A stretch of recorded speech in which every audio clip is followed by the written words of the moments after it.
Assalamualaikum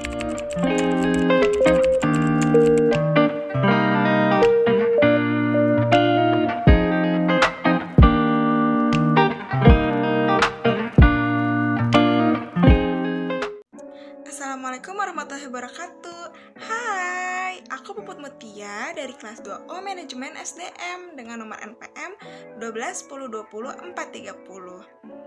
Oke, pada pertemuan kali ini kita akan membahas materi tentang improve kompetensi atau memperbaiki kompetensi. Yang diantaranya kita akan membahas tentang pengertian, jenis, komponen, dan lainnya. Cek video selanjutnya ya. Jenis dan kategori kompetensi menurut konsep dan sejarah kompetensi. Yang pertama ada Margaret Dale 2003. Kompetensi merupakan menggambarkan dasar pengetahuan dan standar kinerja yang dipersyaratkan agar berhasil menyelesaikan pekerjaan atau memegang suatu jabatan. Lalu, menurut praktisi MSDM, kompetensi itu merupakan deskripsi dari karakteristik seseorang.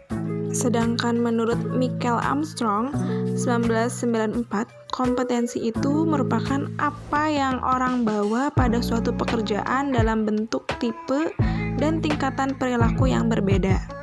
Menurut Lyle Spencer dan Sidney Spencer, kompetensi itu merupakan karakteristik dasar perilaku individu yang berhubungan dengan kriteria acuan efektif dan atau kinerja unggul di dalam pekerjaan atau situasi. Lalu, menurut NCVQ dalam Margaret Dale, kompetensi itu merujuk pada kemampuan untuk menjalankan aktivitas dalam pekerjaan. Selanjutnya, menurut Training Agency sendiri, kompetensi itu merujuk pada kemampuan untuk menjalankan aktivitas dalam pekerjaan atau fungsi sesuai dengan standar kerja yang diharapkan. Selanjutnya, menurut McClellan sendiri, kompetensi itu merujuk pada karakteristik dasar personal yang menjadi faktor penentu sukses tidaknya seseorang dalam mengerjakan suatu pekerjaan atau situasi.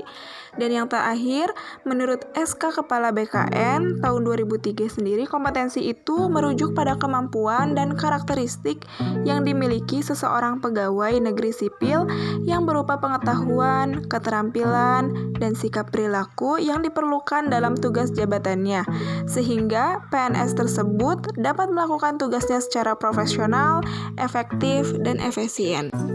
Komponen-komponen kompetensi, diantaranya yang pertama ada motivis, yaitu motif menggerakkan, mengarahkan, dan menyeleksi perilaku terhadap tujuan atau kegiatan tertentu.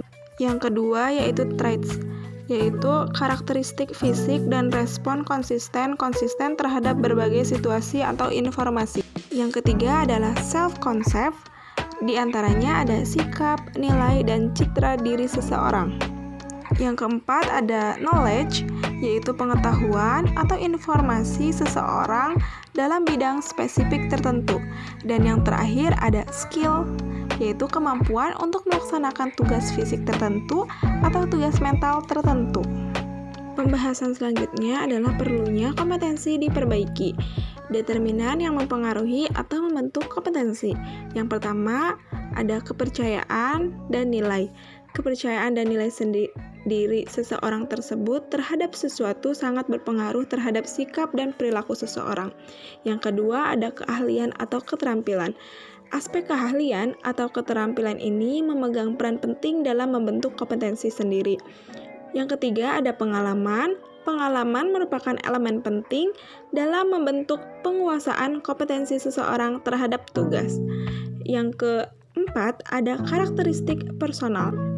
Karakteristik personal atau karakteristik kepribadian sendiri itu turut berpengaruh terhadap kompetensi seseorang. Yang kelima ada motivasi. Motivasi seseorang terhadap suatu pekerjaan atau aktivitas akan berpengaruh terhadap hasil yang dicapai. Yang keenam ada isu emosional. Hambatan dan blok emosional sering membatasi penguasaan kompetensi. Dan yang terakhir ada kapasitas intelektual. Kapasitas intelektual seseorang akan berpengaruh terhadap penguasaan kompetensi. Selanjutnya ada tingkat perbaikan kompetensi. dibagi menjadi 3. Yang pertama, ada mudah diperbaiki, diantaranya ada mengembangkan orang lain, efisiensi produksi, kerja tim, keahlian teknis, orientasi pelayanan, dan mengelola kinerja. Yang kedua, agak sulit diperbaiki, diantaranya ada orientasi hasil, kualitas keputusan, pengaruh, penyelesaian konflik, pemikiran analisis kecerdasan organisasional. Dan yang terakhir atau yang ketiga itu sulit diperbaiki. Di antaranya ada inisiatif, inovasi, integritas, dan kejujuran, pengelolaan tekanan, kejiwaan, pemikiran konseptualis, dan fleksibilitas. Pembahasan yang terakhir yaitu perbedaan kompetensi dengan konsep lain. Kompetensi sendiri merujuk pada pendekatan perilaku. Nah, perilaku tertentu dijadikan parameter untuk mampu melaksanakan pekerjaan secara efektif, berhasil, dan unggul atau superior. Kompetensi dibagi menjadi komponen kompetensi, pemahaman kompetensi, pengetahuan seseorang, dan keterampilan perilaku. Sekian pemaparan materi dari saya. Kurang lebihnya mohon maaf. Semoga bermanfaat buat kalian ya. See you di next video. Bye.